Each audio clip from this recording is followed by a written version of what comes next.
Hey, remember me? It is Salon Sleuths, and I am back. Today I have a special guest. She has been on the show before, but today is a little bit different. It is Jeanette Lucas. She is going to be talking about the work that she does, and she brought a special friend with her who they have worked on cases together. Jeanette, if I just go back through her website, actually, it states that Jeanette is known for working with police, family, and businesses on various projects, from missing persons and finding missing objects, finding treasures, and solving mysteries. I personally am working with her on a local case here, and I'm hoping that she can help me at least try to solve it. She has been successful in many other cases, so my hopes are high. She also works with this man that she's bringing on today, and together they have uncovered a lot of information and helped a lot of different families. So, without further ado, here is Jeanette Lucas. Today we do have Jeanette Lucas is on the show. Jeanette, I would like you to introduce yourself and tell us a little bit about what you do and who you are. And then I'd like you to introduce your friend. Sure. So I'm also known as Jeanette Matasha Lucas or Jeanette Lucas, and I've been interviewed in the Smithsonian Magazine to locate lost objects. And I'm also known for locating missing persons, finding treasure, and the paranormal ghosty shows, of course. And sometimes I team up with different people for different projects. For example, today we have a guest, Jim Napier, who works with me on search and recovery or basically search for missing persons. But he can also do buried treasure on land or in the water. He has some of the best equipment on the water, and he'll have to explain that. And I get calls from all over the United States and actually the world. Just had a call from the Philippines and Canada. But people are doing a lot of treasure hunting lately. So today we're going to talk about a case I worked on with Jim. And Jim was my boots on the ground, and I was doing the work remotely. And Jim and I met accidentally through a friend of his. And I was working on the Kaylee Anthony case, and he'll tell you what happened to him and how he was working on the Casey Anthony case. So it was almost like a predestined team effort to help out with missing persons. So today what we're going to do is talk about true crime, not the other topics we talk about, but we are going to talk about the good, bad, and ugly of true crime and what has happened to us and the things that occur when moving forward trying to successfully close a case or obtain closure. So today is going to be part one, and I am also known for not only locating missing toddler Kaylee Anthony, but I'm also known for locating over 25 other missing people. And I've worked for the authorities and the FBI. I've also worked for families, and I'm written up in various magazines. I'm on YouTube for various radio shows or podcasts, various interviews. So today is going to be a great day because it's my first interview with Jim, and a lot of people don't know about people behind the scenes. So I want to bring him forward, and he can talk about what he does, being boots on the ground. So Jim, take it away, and be sure and tell him about your equipment and what you do full-time during the day too. So Jim doesn't get paid typically for missing persons unless the family has funding. So I just want people to know, sometimes, most of the time, we expect a payment if you have the budget for it. And if you don't, we have to juggle our finances. And if we can't afford to pay for it ourselves, we actually try to get a sponsor. So take it away, Jim. Hey, everybody. My name's Jim Napier. I'm the boots on the ground for Jeanette. And most of the time when we do our search and rescue or search to find missing persons or any objects of that nature, even in the water or land, we have different types of equipment that we use. We use a four-wheeler, obviously, to go across land. And using a Lorant system, we can locate different properties on land, as well as if we're missing people or cars or some kind of investigation in the water. using a down imaging and side imaging service, we actually search, and we can actually see items on the bottom. So what we do is we search the waterways. We'll search banks, the edge of the waterways. We actually search for a girl that was in Daytona along a bank, waterway, and a train track. And we actually met with the family and did a really good job with that as well. We've done quite a few together already and had pretty good success. I think the most exciting part of it is getting closure for the family and knowing that they are finding peace here on earth with what we do and what we find and what Jeanette does. She is amazing. Absolutely just incredible how she can determine where I'm at and just say, hey, I notice you're here, and has no clue where I'm at, but she finds me. So to say that she's really good at what she does, that would be an understatement. So other than that, I mean, I try to search and find people and clues, and we deal with a lot of Barney Fives that don't want you in the case because then, you know, their investigation is determined by us, and then they want all the credit. We find that quite often where they decide they want the credit instead of giving it to Jeanette. And she gives them the lead, and they go to the exact spot and then find the person, and they go, "Oh, we didn't know anything about that." So it's been documented, and we've done pretty good with proving our point, and even on like television shows that we've talked and done some stuff with, they've been pretty impressed with what we do. Well, you have done two of my favorite things would be like solving crime and mixing in sort of like the spiritual aspect of how we can connect with people when we're not standing right next to them. Now, I don't know if you have a specific case that you wanted to talk about, but can you give me some examples? You have mentioned it, but can you give me some like a specific example of some of the things that you've worked on together and how that worked when you guys aren't near each other? Well, I can tell you, Jim needs to tell his story about the Casey Anthony case and what happened to him. And while he was helping out with the Casey Anthony case, and I didn't even know him, he was doing one thing, and I was on the phone with the helpers or volunteers to help locate the child. So Jim was doing one thing and I was doing another, and then we accidentally got to meet via a friend of his. So Jim, why don't you tell him what you were doing for the Casey Anthony case, and we'll do it in sort of a semi-timeline.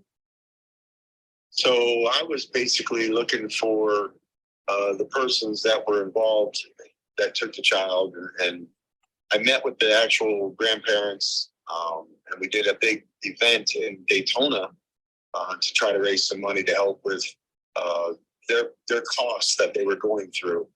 I had actually got a Navy SEAL to come and play. He was a musician, and we actually had him come and play at an event up in Daytona off of International Speedway. And they came and we met with their dogs, and I just had this overwhelming feeling I had to do something for this case and actually try to help as much as I could. You know, you're only one person and you can only do so much, but it just was really weird how I ran into Jeanette and everything kind of clicked. And then next thing I know, we're talking about the same exact things. And she turned the police and everybody in the right direction. And here we go. Now she's found and the child's found, and they're searching an area that Jeanette actually told them to search. And they went right up to that point, but they never went into that point, which was kind of odd, you know, that they didn't exceed and go in a little bit further.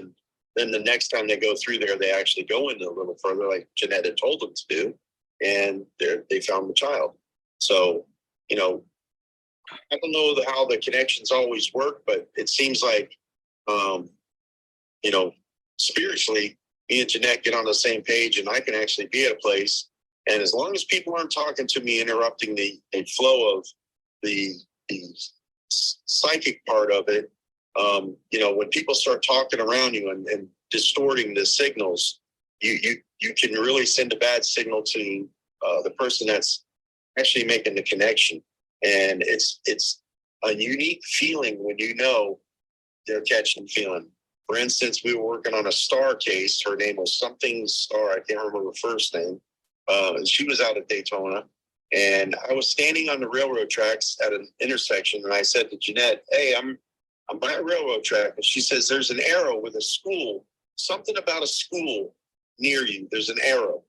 And I said, well, there's a big billboard above me that says school crossings, please be safe. And it was literally right above me. And she said, it's an arrow. I said, well, it looks like an arrow because it's pointing north on this railroad track. Well, it ended up being that's the track that they found the girl on. And it was up further, right by a water line. And that case was pretty intense because there was police involved that were found like involved with that particular case. And there's a good chance they were involved with murder. So I don't know what the outcome was completely. I know the family was grateful for us to come and help, and we did a great job. And that was just one case. Then the Holly Bobo case, I went there and met with the Holly Bobo family, and literally the father was so upset with everybody coming and going and nobody actually doing the right thing. We actually met with his gun pointed at me. So I was a little setback, and I explained who I was and what I was doing, and he seemed to calm down and was grateful that we were there, but he was still, hesitant because he didn't believe in paranormal. He didn't believe in anything like this. He didn't believe that somebody could find somebody. Well, I felt like there was something going on with the neighbor, and the neighbor, me and Jeanette and I felt like something was going on with one of the neighbors. And his name was Renfro. Well, he worked at a adult store in town, and come to find out, I heard he was involved in that situation, and he was their direct neighbor who actually had feelings for her. And you can read about it now because all the court cases have come out with all the people that got arrested. And that was actually what happened in the Holly Bobo case. And the very first case was a girl that was missing from a nightclub. Actually, I think it was the second case. The first case was the Casey Anthony, and then the second case was the girl at the nightclub, I believe. And that girl came up missing and was found in behind a house and under a shed or something. And Jeanette pointed them right to that location, and they found her. So it's quite interesting, and I get a lot of gratitude when I see that these families are getting closure, and it works. So anybody that says it doesn't work, I wouldn't believe them because I've seen it with my own eyes. So Jim, I wanted to ask you, you're a private investigator? Is that what you do? Actually, no, I'm just a private citizen that actually helps her out. I don't have any policing background or anything other than I was in the cadet program as a child. But I just have a spiritual feeling when I go and do these things. I feel like I'm connecting with her, and we can actually locate people.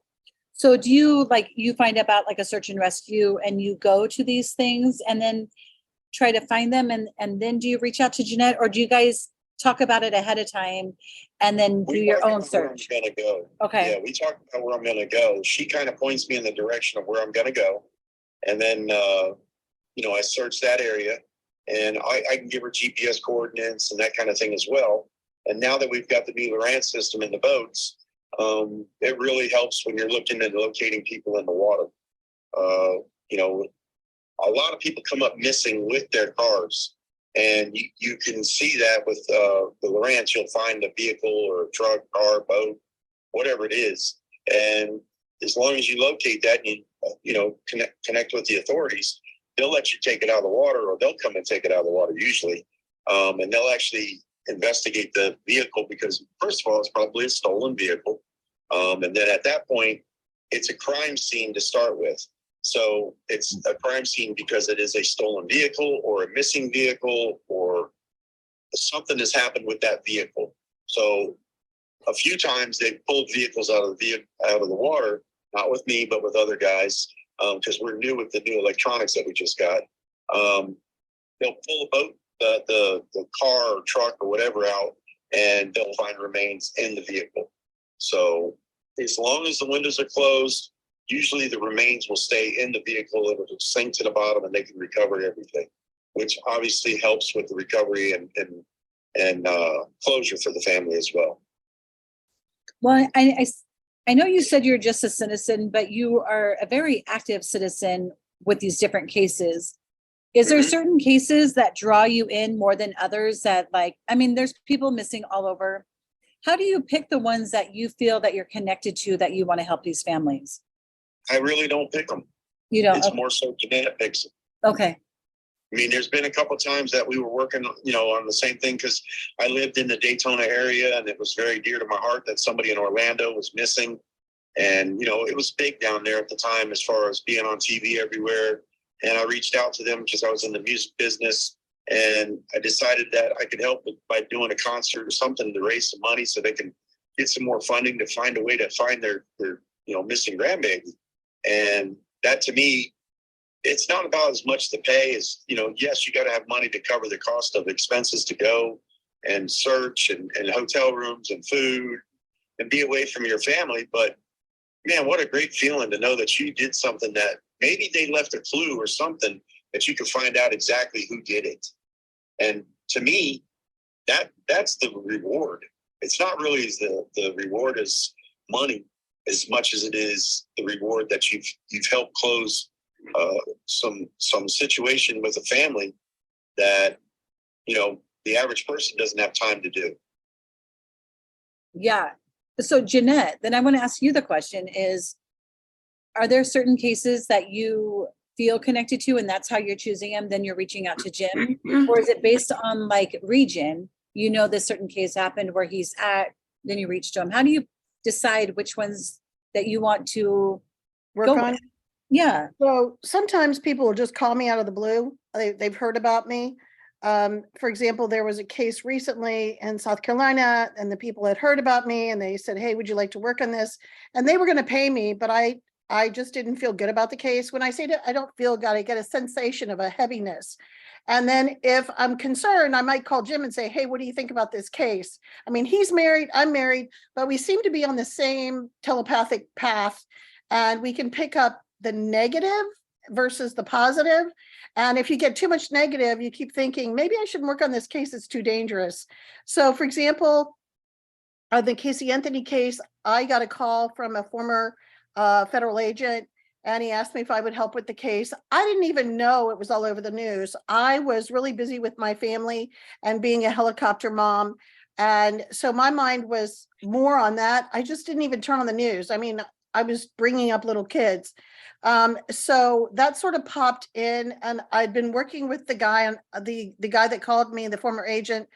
When he called me, he had a bunch of other cases and he said, oh, I'm going to start a nonprofit and here's the name of the nonprofit. And he mailed me photos and information in the mail. And I thought, okay, another guy who's going to start a nonprofit.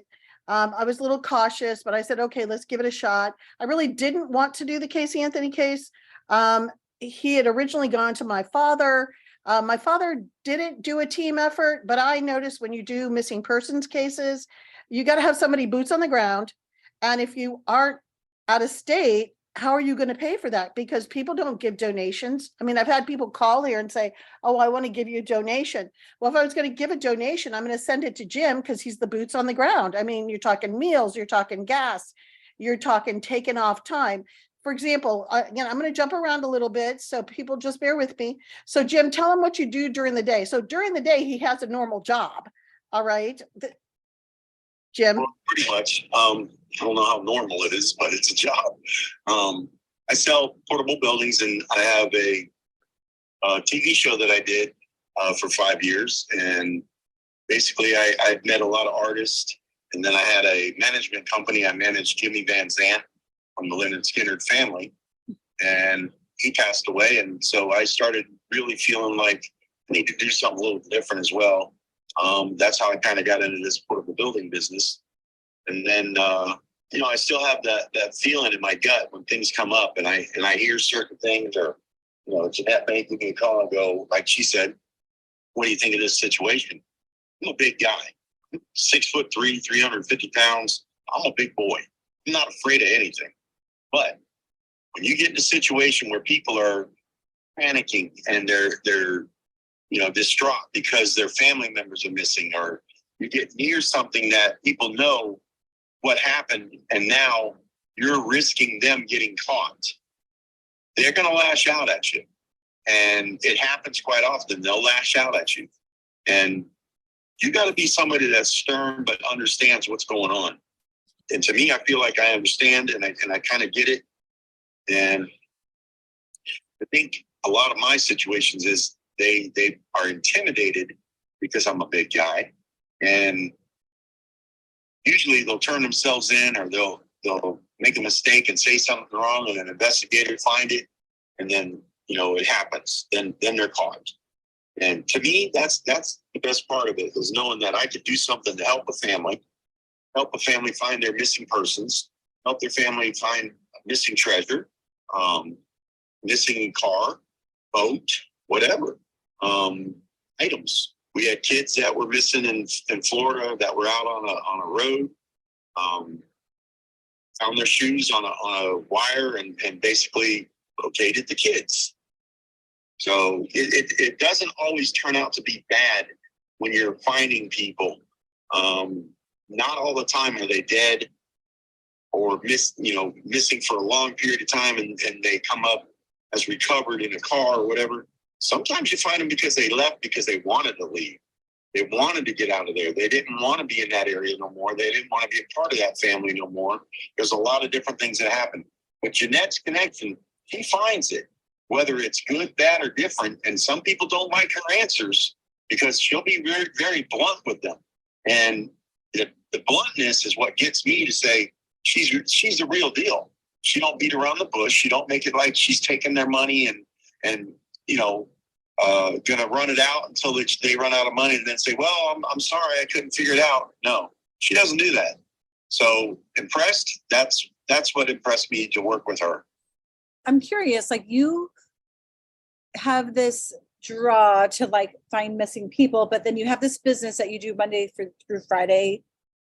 Well, I own the business. I can leave at any time. Okay. I have my full family running the place. So my family is a very big supporter of me, and they stand behind me and help me with all the business that I have. I was just going to ask that, like, you must have a very supportive family if they're allowing you to like go. I'm guessing this takes weekends out of your life to go and do this work. It's not just weekends. It's at the time of the moment, because the first 72 hours, like they say, is the critical time to figure out what's happened in the case. After that, it starts distorting. And with Jeanette, if I can connect quickly on a spot, location, product, something that they wore, a teddy bear, which I think that's why we did the Casey Anthony, was with the teddy bear. I did. Somebody mailed me the teddy bear. Mm-hmm. Yep. And the teddy bear was how she really locked in on him.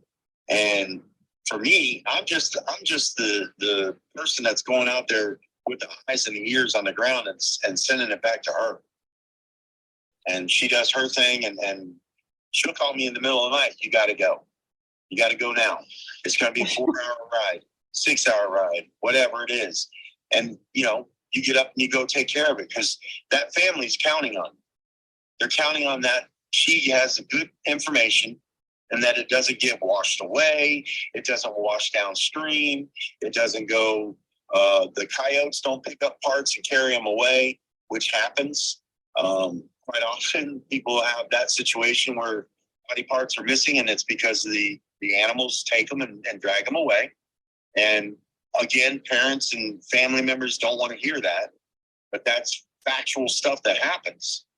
And unfortunately, facts is what they gotta accept it. If we're out looking and I find just a hand, then the body's probably nearby, but it could be anywhere, because the coyote could have drug it over there, or buzzard, whatever. And Jeanette will tell you, What is the most, what is the first part that you think that they take, animals would take from a body? It's so hard to say. I would lean toward probably the hand or the arm. It depends on the size of the person. Now just remember, I've worked on, when we worked on Holly Bobo, we're jumping around, but on the Holly Bobo case, unfortunately, when she was killed by a bunch of meth heads. They were heavy into drugs. And unfortunately, I mean, as gorgeous as she wasn't a 10, she was more like a 20. Plus she was educating herself to be a nurse, and she was a very good person, and she had a boyfriend. So a lot of guys were just super interested in her, and they went beyond boundaries, and they abducted her, and they did some very terrible things to her. So when they finally decided to dispose of her, unfortunately, I hate to use that term, they shot her up with some medicine. And I do see this happen periodically with the crystal meth heads. They are the most dangerous people out there, because they don't even remember sometimes some of the things they do. And Jim was telling me, in Florida, certain parts of the United States, there are drugs that are so dangerous that you're hooked once you try it one time. And so it can be very deadly, or it can be where the people black out and just do terrible things. On Holly, when they shot her up, she didn't die. Right when they were getting ready to go bury her, so they decided, oh, she's not dead. We shot enough drugs into her. We thought, darn, she'd be dead. They shot her. I mean, these are not pretty pictures. And it's, again, the good, the bad, the ugly of crime cases, true crime. The reality is, when Jim gets out there, he has to either take a metal detector, or he has to use a pair of binoculars, or he takes his four-wheeler. He's got the equipment. And he's also got a really nice boat system now, the Lowrance, as he mentioned, that can pinpoint a human being within like 150 feet from the boat, his boat. And so it certainly helps. I call it the radius, and the FBI uses the method called the radius. And what you want to do is pinpoint an area and say, all right, search this radius. When I do treasure hunting, the good news is that's the fun stuff. And so we're going to switch gears and talk about treasure hunting. If Jim was out and he was looking for a ship in the water, which I'm getting a call from a woman in the Mississippi, and she goes, oh, I want him to go find this, this, and this. So Jim thinks it would cost about $15,000, but in 2-day time, he may be able to find the missing treasure in the Mississippi. I mean, you're paying $15,000, and yet you could be finding several $1 million worth of gold using his high-tech equipment. So that is the fun part of locating treasure, locating something. I mean, my specialty is location. So when I hear all these psychics talking about stuff, you don't go on emotion, you don't go on music, you don't go what if, you go on the specifics. So for example, like I was just talking about the Bobo case, on that particular case, they had taken her body apart, unfortunately, and they left a bucket on the side of a hill. And what had happened on that particular case is I told a woman I worked with, which was a friend of the family, I gave her the names of the killers.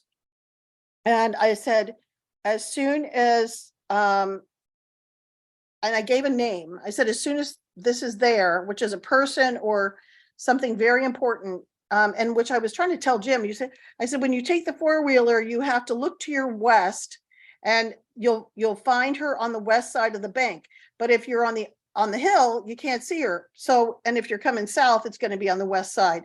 So all these specifics really, really help. And I said, Stone, when Stone gets there, everything will be okay. Well, the guy by the name of Stone was out looking for tea, grown tea off the land, and he found a bucket, and he knew right away it was Holly Bobo's parts. And that's how he found her. And Jim had been there just a few weeks before. Had Jim been on his four-wheeler and gone up the area where I told him to go, he would have looked on the west side. He pays attention to detail, and that's really important.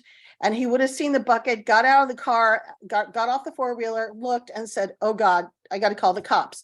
So the family refused to let him go on the property and go in the direction we needed to go in. So Stone was there. I think God has a divine intervention, and they found Holly Bobo. Shifting gears and talking about Star in Florida, she actually came to me in a dream, and which meant to me she was very intuitive, very telepathic. And she said, I'm located off the railroad tracks right next to Oak Street. Just go down there. So I sent Jim down there, and then he started noticing all these details. But again, he's very detail oriented.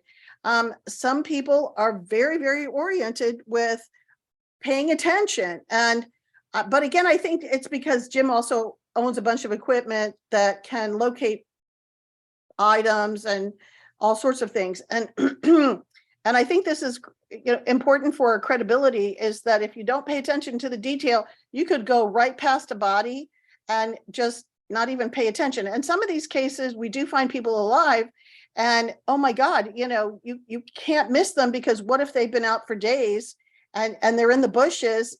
They're going to die because of your lack of paying attention. So those are a couple of cases. But the thing I liked about Jim was when he did the Florida case with the missing star, Miss Star. When he was down there, I said, there's another guy down there too. And I said, on Star, what was interesting, and I said, I think there's a second body down there, and not too far away. And I said, so if you see a second body, I think it's a guy, and I think he got shot and killed. And so, Jim, if you want to take it over, you mentioned to me that you were forced to stop searching for Star because the other body was there that you thought nobody knew about.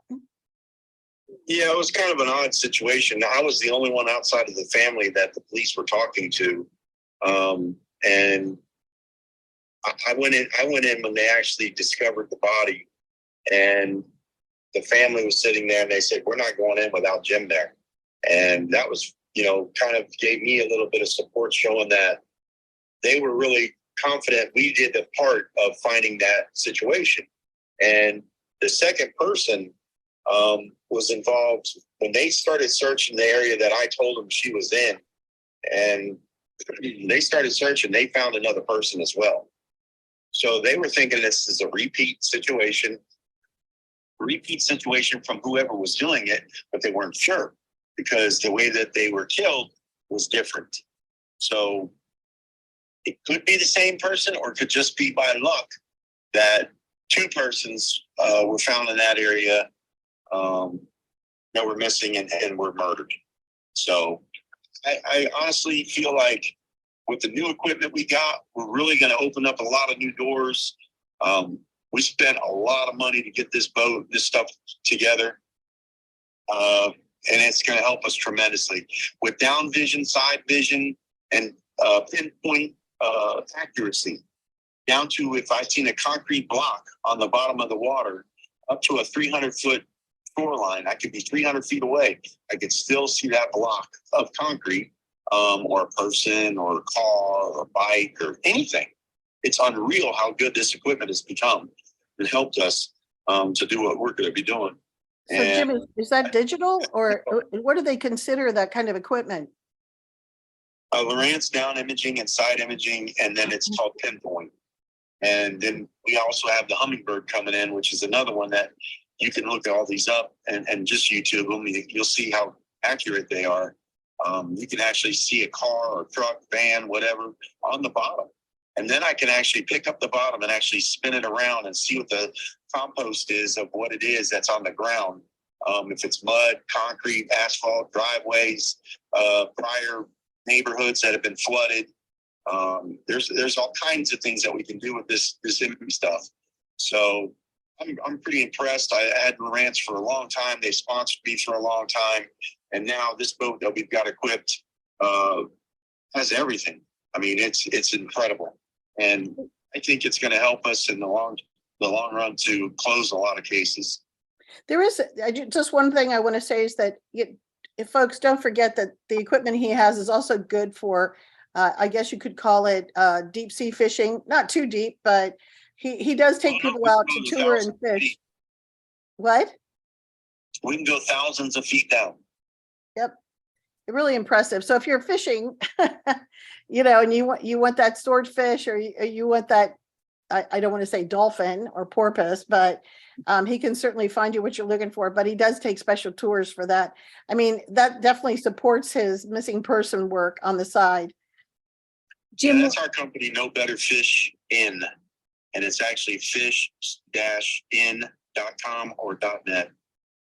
Can you say that again? Find Jim? these cars, Jim.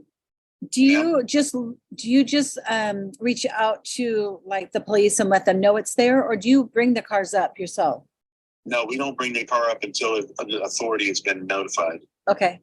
Do you go once it becomes a vehicle or something or a body? If you see it in the screen, immediately we're dialing 911 to get them to come, and they'll pinpoint us now with the new locations off of your phone.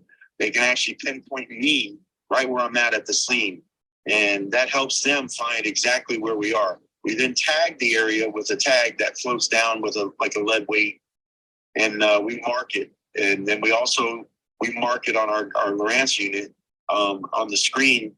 We can actually tag it right there and tag that spot. In fishing, that's really good when you're trying to find a fishing hole, basically. And we use it for multiple purposes, obviously. And then once a vehicle's found, technically, I want the police to pull it up first. And then if I'm there, usually they'll work with us and say, hey, how'd you find it? And I show them the Lowrance, and it shows the tracking, how we got to that spot. And, it's pretty intense, the waypoints that we use. And I can go in and actually see the depth, the surface. I can look at the vehicle or a car or a person or whatever it is, or a missing product. Actually found some jewelry that somebody lost. It was a watch and a bracelet. Found that and a pair of sunglasses. I mean, that's how accurate it is. And you want to talk about feeling cool about knowing that there's going to be a big difference in what we do when we go searching for these people now. And it's quite expensive. I mean, the whole boat's probably right around $175,000 with the equipment. So it's not like it's a little investment. We made an investment. Yeah. When you see these things underwater, like I'm just picturing like the old school, like fishing, like when you're the fish, they just look like blobs. When you say Not like anymore. you find these, you can actually see these items. They will actually auto detect the fish and tell you what species they are. Oh, all wow. the way down to, I mean, it is incredible Yeah. what they've come up with. That is, And the yeah. technology is just going to open a lot of doors. I would suggest to anybody, do not put anything in the water unless you want somebody to find it. If you have a missing loved one and you need help from Jeanette, you can reach her at Reach Jeanette, REACHGINETTE @gmail.com. She also has a website. It's called reachjeanette.com. And if you need to work with Jim as well, she can get in touch with him.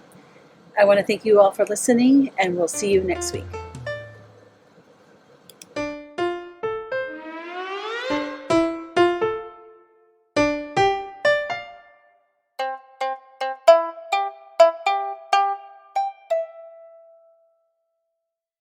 So, how does it feel when you play Roll Up to Win with Tim Hortons? Buy a hot or cold beverage using the Tim's app and find out. Roll in the app for a chance to win prizes ranging from free coffee and donuts to a Universal Orlando resort vacation or a sweet car. Oh, don't forget the TV. And this year, every roll is a shot at a $1,000 daily giveaway drawing for two $500 prizes. Roll up to win and get treated by Tim's. No purchase necessary. Account registration required. 50 U.S. and D.C. 18 plus entered by 4/2/23. See rules at rolluptowin.com for free entry and full details. Void in Florida and where prohibited. The all-new Nissan Ariya is a fully loaded EV. It's brimming with style and power, Up to 389 horses of it. innovation, and intelligence. E-Force all-wheel drive. It'll pin you to your seat. Your very plush seat. The all-new, all-electric Nissan Ariya. Nissan Ariya with E-Force expected availability early 2023. E-Force cannot prevent collisions or provide enhanced traction in all conditions. E-Force and 389 horsepower available on Platinum Plus. Nissan calculation using 1-foot rollout testing with long-range battery and E-Force only in sport mode with E-Step off. These results are for comparison only and should not be attempted on public roads. Drive responsibly. See nissanusa.com for details.